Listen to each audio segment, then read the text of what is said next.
Welcome to the magnificent Templi Expiatori della Sagrada Familia, often simply called the Sagrada Familia. Many say that if you only had time to visit one site in Barcelona, the Sagrada Familia should be it. When looking at the church, I think you can understand why.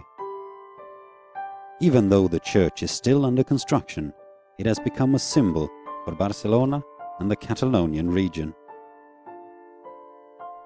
The initiative to build a new grand church came from the bookseller and chairman of the Holy Brotherhood, José María Boccabella, in the mid-19th century. The church would be devoted to the child Jesus, the Virgin Mary, and Saint Joseph, which is why the church is named Sagrada Familia, the Holy Family. The planning of the church began when the architect Francisco de Paula de Villar offered to design the whole structure. He planned a more typical Gothic cathedral, but was later forced to resign from his job due to fundamental disagreements with the founder Boccabella. A few months after de Villar's resignation, a young architect by the name of Antonio Gaudí took over the project in 1883. What Gaudí didn't know at this time was that this new project would take up almost all of his time and effort for the rest of his life. Once the construction phase started, he soon became obsessed with the project and set up an office on the site, which became his permanent residence.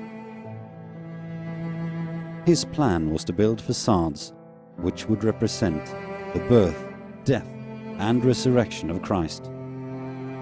The church would have a total of 18 towers, symbolizing the 12 apostles, the 4 evangelists, and the Virgin Mary and Christ. The one representing Christ would be the tallest and would stand 170 meters high, crowned by a large cross. The tower would be 1 meter less than the Montjuïc, a hill in Barcelona, as Gaudí said he didn't want to suppress the work of God. Gaudí devoted his last 15 years fully to the Sagrada Familia, until he by accident was hit by a tram which led to his death a few days later in 1926, 74 years old. What made Gaudí's architectural style so exciting was his sense for shapes.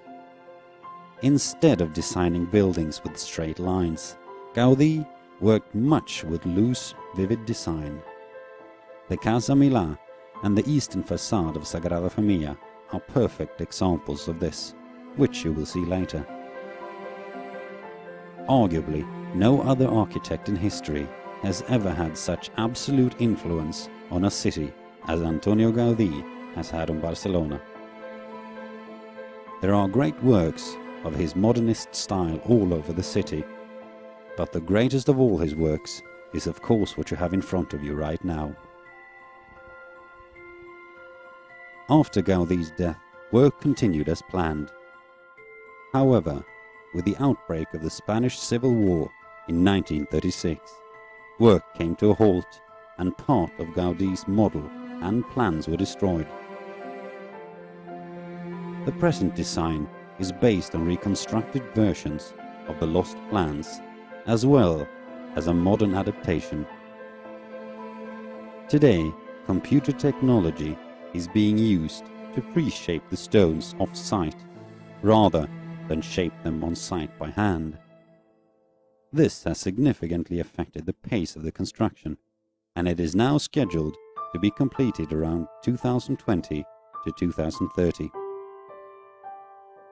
Many believe the deadline is set to June 10, 2026, in honor of the 100th anniversary of Gaudí's tragic death. On the subject of this extremely long construction, Gaudí is said to have remarked, "My client is not in a hurry." Now, let's talk some more about the church itself. If there is something the church is full of, except enchanting beauty, it is symbolism. Themes throughout the detailed decoration include words from the Christian liturgy For examples, the towers are decorated with words such as Hosianna, Excelsis, and Sanctus. But the most detailed parts of the church are the magnificent facades. When completed, the church will have 3 grand facades: the Passion facade to the west, the Nativity facade to the east, and the Glory facade to the south. The latter is the one still under construction. The one you're standing in front of right now, the Passion facade, also known as the Facade of the Suffering Way, is most known for its unorthodox sculptures. The facade is actually designed by Gaudí during the time he suffered from a serious illness. The work was carried out later, in 1989, by the sculptor Joseph Subirachs, based on Gaudí's drawings. As you can see, the sculpture style is, in contrast with Gaudí's, very much based around sharp edges. The facade is based around telling the story of the suffering of Christ, showing different stages of the suffering, with the help of sculptures in an S-shaped pattern. Starting on the first level to the very far left of the entrance, you can see statues depicting the Last Supper. The next step in the S-shaped storytelling is to the left of the entrance, where you can see how Judas the betrayer is kissing Jesus. Behind them, you can see a magic square filled with different numbers. Before I tell you the square's secret, I want to give you a chance to find it out for yourself. Can you solve the riddle of the magic square? On the pillar in between the entrance, you can find Jesus tied and tormented. To the right, you can see Peter's denial, and to the far right, Jesus' trial. Above the trial, you can see the 3 Marys, and above the entrance, Golgotha, the place where Jesus was crucified. To the left, you can see a mounted soldier, which depicts Longino, the man, the legend has it, pierced Jesus' side with a spear. Above him, you can see soldiers gambling for Jesus' clothes, and to the right of them, the crucifixion. The last sculpture, to the far right, shows the entombment of Christ. One little detail many people don't notice can be found far above the entrance, at the archway between the towers. If you look closely towards the right side, you can see a golden statue of the risen Christ. And if you take a look at the main doors, you will see that they are filled with words from the Bible in various languages, including Catalan.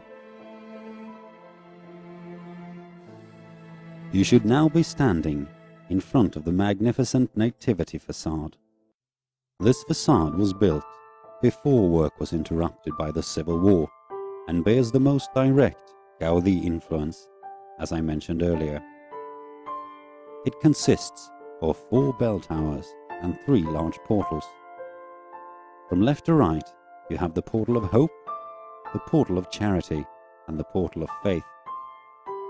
If you look at the top of the portals, you can see that they symbolize grottos.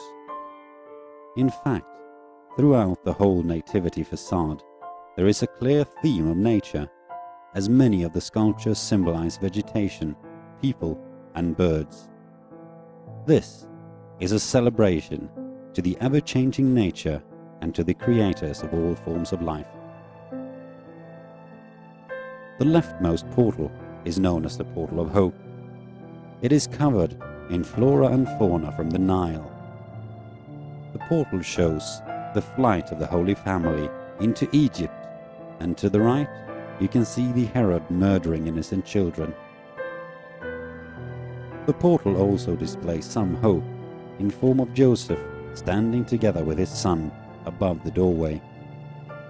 In the top of the portal you can also see the marriage between Joseph and Mary. The rightmost portal is known as the Portal of Faith. The sculptures surrounding the portal depicts the Sacred Heart of Jesus, the Holy Family in their house at Nazareth, and the presentation of the baby Jesus in the temple.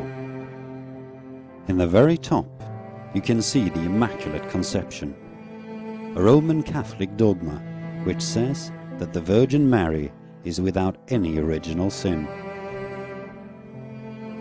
Now, finally, let's talk some more about the large central portal, the Portal of Charity. In the middle of this portal, you'll find two doors, supported by a beautiful pillar. On the lower part of the pillar, you can see a snake sinking its teeth into an apple, the symbol of original sin, which is the reason Jesus came to earth. On the left side of the doors, you can see the three kings bringing their gifts to the newborn Jesus, and on the other side, the three shepherds. Above the doors, you can see sculptures representing the birth of Christ, and at the top, you can see how Jesus crowns the Virgin Mary, Queen of Heaven. Above that, closer to the very top, you can see the letters JHS, an anagram for Christ's name. The Portal of Charity is crowned with a large tree of life. On the pinnacle of the tree stands a large red T, the last letter of the Hebrew alphabet, which reads Tau, the initial of the name of God. On the top of the T is a smaller X, which represents Christ. At the very top, you can also see a white dove, which represents the Holy Spirit. Thus, the three persons of the Holy Trinity are represented at the top of the tree, symbolizing the creators of life. Between the tree portals, you can see two massive pillars. If you look at the bottom of the pillar, you will see that they are resting on turtles.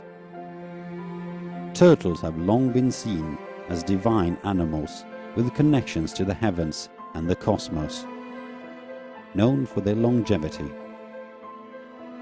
Halfway up the column bears the inscription Joseph and Mary. The columns are crowned with palms to symbolize triumph and the coming of new light. In the older days, palms symbolized the martyr and his or her triumph over death. As you now know, the whole church is absolutely full of symbolism. Giving all the details about all the symbols covering the church would leave me talking for hours. So with this, I'm going to let you do some exploring and discover the rest of the symbols yourself. I'm just going to explain one final thing. Remember the magic square you could see in the Passion facade behind Judas? In case you haven't solved the riddle, the answer is that all the numbers add up to 33, the age Jesus had when he died. Today, even though it's unfinished, the church has become a top tourist attraction, not only in Barcelona, but in the whole of Spain. The visitors are an important income source, as the project is not supported by any government or official church sources. An estimate of more than 2 million people visit the site each year,